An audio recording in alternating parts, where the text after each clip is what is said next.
asalaamaaleykum mbokk yi ñuy seetaan dal leen ak jàmm ci seen ëttu xibaar Bargny bi hebdo ma am mbégte di leen ko présenté fii ci centre socio-culturel El Hadji Ndiouga Dieng bu Bargny ñu ñëw ak yéen ci li nga xam ne moo gën a fees ci bile ëttu xibaar bokk na ci travaux franchissement waxande bi nga xam ne mu ngi waaj a pare bu ñu ci jógee dinañu ñëw ak yéen pàcc bu yaatu ci wàllu éducation ak rencontre bi nga xam ne le maire Guèye Abou Ahmed Seck amoon naka les acteurs de l'éducation fii ci Bargny li ko waraloon nag mooy nan la ñuy def ba door travaux de réfection ci yenn écoles yi ak écoles yi nga xam ne moom la ñu war a tabax dina ñëw ak yéen ak rassemblement des étudiants de Bargny bi nga xam ne dañu amaloon benn conférence ñu ko jagleeloon mooy nouveau bachelier yi nekk Bargny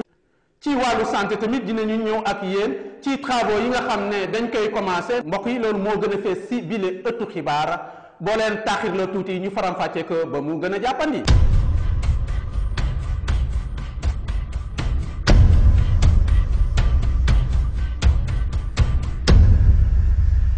niñ leen ko waxee woon su suñu bopp xibaar franchissement waxande réalisation bi léegi mu pare mu mel ni rek dina yombal dem bi ak dikk bi ci boobule quartier Molas. waxande quartier bu nekk fii ci Bargny te li ci ëpp doon ay dëkkuwaay yu bees mu ngi dalal benn infrastructure bu am solo bile pom dina wàññi coono askan wi lee dëkkee foofu ci waxande xam ni nawet ak noor yëpp dañuy am ay jafe-jafe ngir dem ak dikk. lu yàkkamti woon la nag vraiment parce que njariñ la non seulement pour waa jàmbalaay mais ñun la gën a jël kii parce que suñu xale yi la dañu amoon ay problème pour jàng ci école nawet bi dafa bu nawet bi jotee dañu daan amal problème franchement mais nag bu ñu ko waxee le maire Abou xam naa ak bu ñu gisee mu consacré ma xam ne la promptitude là je me suis dit que vraiment kontaan nañu ci trop. Double Dalo ñu gën koo xam ci pom piéton ak oto la benn entreprise bu nekk Bargny fii di réaliser ci ndigalu mairie bi. léegi xale yi dina mën a dem sans problème noor ak nawet dina mën a jaar foofu femmes yi nga xamante ne dañuy dem marché aussi dañuy mën a dem sans problème waaw foofu daal kontaan nañu ci trop waaw yaakaar nañu ko trop kontaan nañu ci trop. et puis population quartier bi yëpp kontaan nañu si waaw bi ñu gisee xam nga xamuñoo lan la mais bi ñu ko waxee Abou da taxaw na si trop ñu gën a gaawee waaw kon vraiment ñu ngi koy sant di ko gërëm. Bargny travaux publics bu Bara Gueye def ci professionnalisme bu wér ak wane seen mën-mën ci wàllu wile métier ñoom de xamal nañu ni pom bi dina nekk liggéey bu mucc ayib te ñu jot ko ci diir bu yàggul dara. askan wi ci seen kàddu délégué de quartier ñu ngi am ay ngërëm di ko jëmale ci équipe municipale bi nga xamante ni ñoo leen di teggil bi la coono. ci wàllu travaux yooyu la ñuy des ba léegi ak réfection case de santé bu Bargny Géej ak bu Ndiolmane yi nga xam ne door nañu ko ci kàddu colonel Baylaye Diène mi nga xam ne moom moo jiite commission santé bu commune bu Bargny door yooyu ñu xam ne door dañ ko liggéey yi ci case de santé amul dara lu muy yàqal ci doxalinu wàllu faj yi ci yooyu les cases de santé pour déglu récit soxna Astou Seck. xam taxawaay bi mu war a am ci lépp luy doxal bérébu fajukaay yi ak jàppale askan wi ci seen wér-gu-yaram loolu moo tax ba équipe municipale bi jaare ko ci maire Abou Seck nara amal réhabilitation poste de santé bu Ndiolmane ak Bargny Géej askan wi yëpp doon ko xaar travaux yi war a tàmbali ba tax na docteur Baylaye Diène mi nekk président commission santé ak ñi mu àndal di amal ay réunion pour jël matukaay yi war ba liggéey bi du yàq dara ci ñi war a ñëw faju ci wérgu yaram askan wi bokk ci priorité équipe municipale bi loolu moo waral ci wetu réhabilitation yi la structure de santé équipe municipale bi di dox pour commune bi am ab hôpital de niveau 1. les acteurs de l'éducation à Bargny di directeur d'école yi ak jàngalekat yi amoon nañu benn rencontre ba ñu xamoon nañ ko ak le maire Guèye Abou Ahmed Seck lañ doon waxtaane mooy réfection yi nga xam ne war nañ ko door ak école yi nga xam ne dañ ko war a tabaxaat fii ci suñu commune. reportage Molas. éducation nekk priorité ci maire Abou Seck ak équipe bi mu àndal yépp loolu moo waral mairie bi woote woon waxtaan yaatal ci programme de construction réfection salle de classe ak ay bloc sanitaire njabootu éducation teewoon nañu fa ki nga xamante ni mooy inspecteur d'académie bi yor Bargny directeur école yi commission éducation de la commune commission éducation C3D ak njiitu parents d'élèves yi. rencontre bi moom tey du lu bari li ma koy gis waaw mën naa wax ni c'est la première fois que je participe à une telle rencontre parce que bariwul maire yi yu bari yoo xamante ni les questions d'éducation dañu koy gérer ci ñoom donc tey rencontre bi ñu fi dajale lu ma rafetlu la parce que maire bi dafa tijjeeku ci directeur d'école yi enseignants yi toutes les franges de la société qui s'occupent de l'éducation je m'en félicite, c'est une bonne chose. ñu tënk ni abri provisoire dafa war a dakk fi nga xamante ne mooy Bargny nekk ci peggub Ndakaaru ñu jàpp ni travaux salle de classe ak bloc sanitaire yi dina tàmbalee fi nga xamante ni mooy école Castor ba pare wéy di amal ci école japonaise ak école Ndiolmane. bi ñu recueillir expression des besoins ci école yëpp directeur yëpp ñu jox na seen expression des besoins ñu def synthèse avec le CODEC ak l'UCG Cheikh Pape Sarr bi xam ne mooy président parents d'élèves yi ay ak C3D tonton Ismaïla Gueye ñun ñëpp ak commission éducation def nañ plusieurs rencontres au centre El Hadj Ndiouga Dieng de Bargny donc à la suite de ces rencontres lañ def arbitrage yoo xam ne moo waral ñu yegg si fii ñu yegg si tey ñu ne véritablement nañ jox priorité écoles yi xam ne am na provisoire am na abri provisoire ci commune de Bargny donc ci école yooyu la ñuy njëkkee ensuite di def réfection école Ndiolmane école des filles école mixte et ainsi de suite donc lii. wante nag loolu première phase rek la ndax école yépp dinañu jot seen wàll ci mbir mi corps enseignant bi ak askan wi yépp kontaan ci lool. Nous sommes venus rencontrer le maire pour discuter du démarrage des travaux de construction de salles de classe dans les écoles et chez nous à l'école type Bargny appelée école japonaise. Les attentifs sont satisfaits parce que vraiment nous avions des problèmes école la boo xam ne il y avait des abris provisoires parce que classe yi matul woon ñu defoon ay abris provisoires dem ci le maire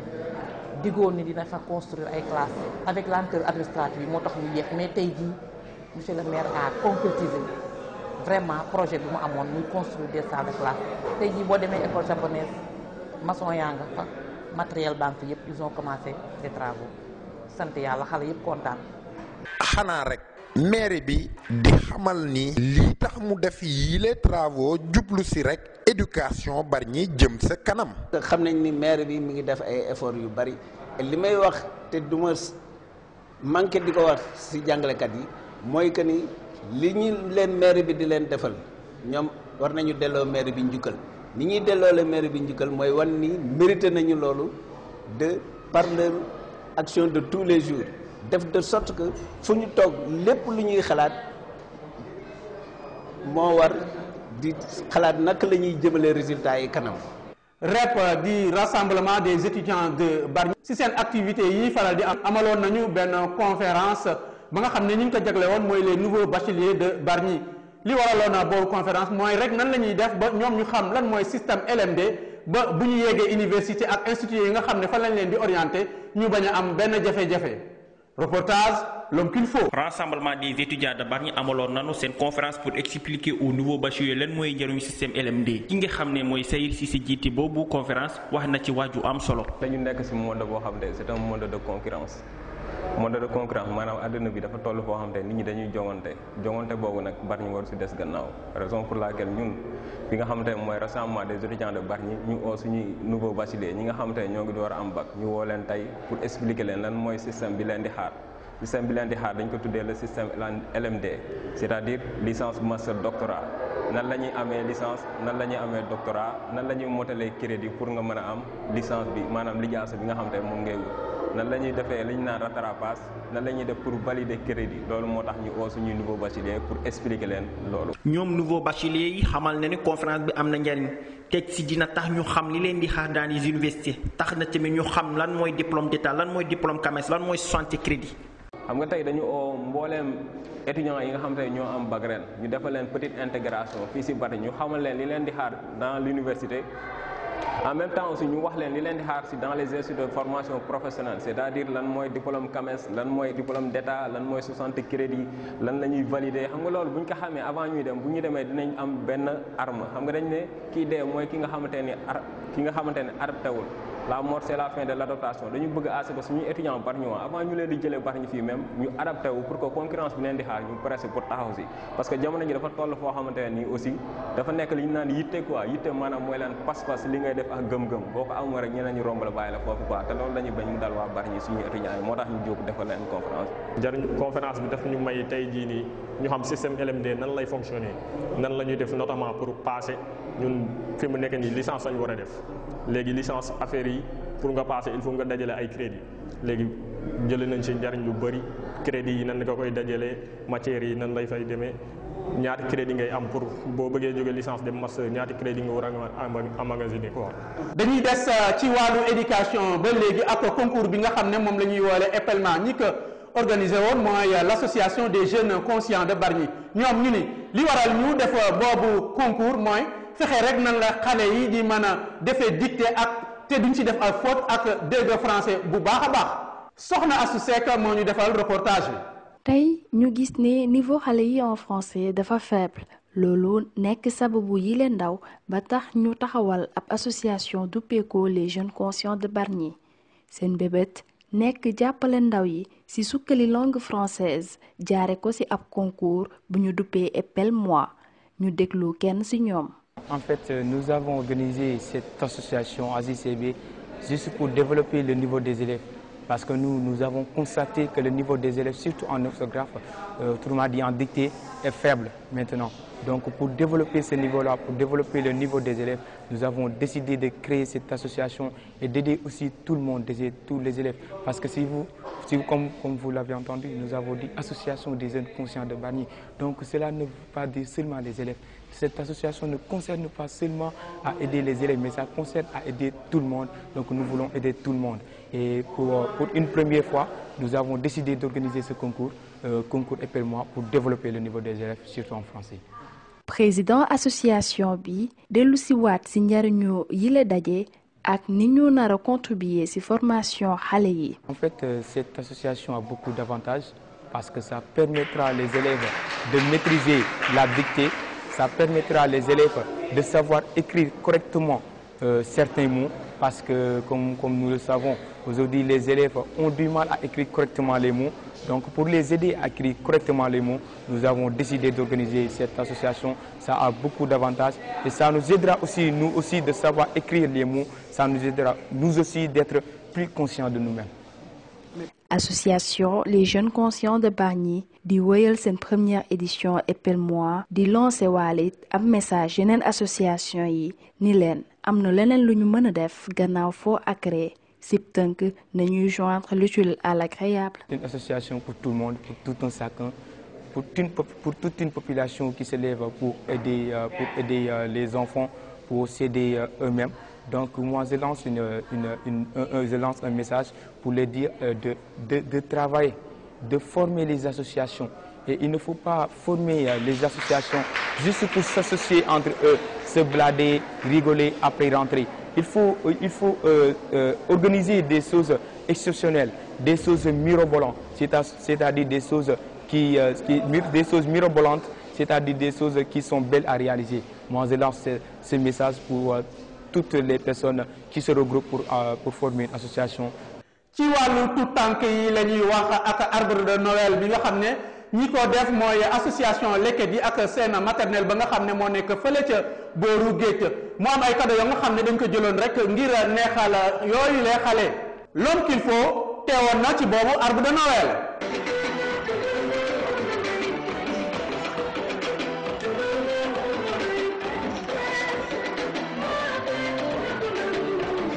gannaaw bi ñu demee ci benn école buy amal seen fête at bu ne waa Leket gi ñoom yi initié boobu fête amaloon nañu seen arbre de Noël. moo waral sunu ndaje tey bi ñu dajaloo fii di war a jox xale yi seen cadeau arbre de Noël école bi waa FENAGIPES ñoo ñu ko mayoon. waaw école bi da tax mu jóg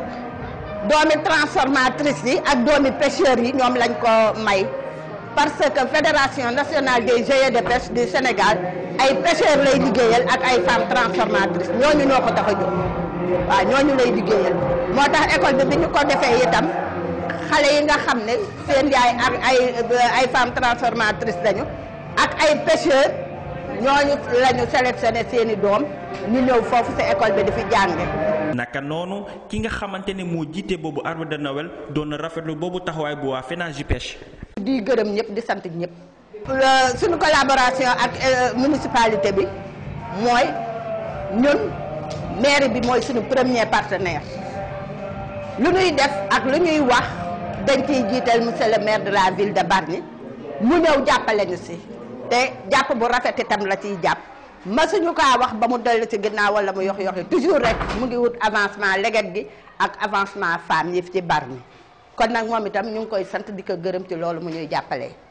bourse familiale muy ndimbal li nga xam ne gouvernement bu Sénégal ñoo ko jagleel na famille yi nga xam ne dañoo néew doole léegi commission sociale bu commune bu Bargny liggéey na ci liggéey bu am solo ndaxte fañ daan fayee ko mooy fële ca Tëngéej def nañu ba léegi ñooñu lee mën nañu jot seeni bourse fii ci Bargny. commune bu Bargny ànd seeg UCG dalal nañu benn centre de tri fële sa Santhiou Géej li waral loolu nag mooy dépotoir sauvage d'ordures maanaam fu neex waaye tout rek la ñu bëgg a éviter moo tax ñu regrouper 6 quartiers yi nga xam ne ñoom ñoo nekk fële ci Ngudd képp ko nga xam ne da ngay këpp mbalit rek foofu nga koy indi.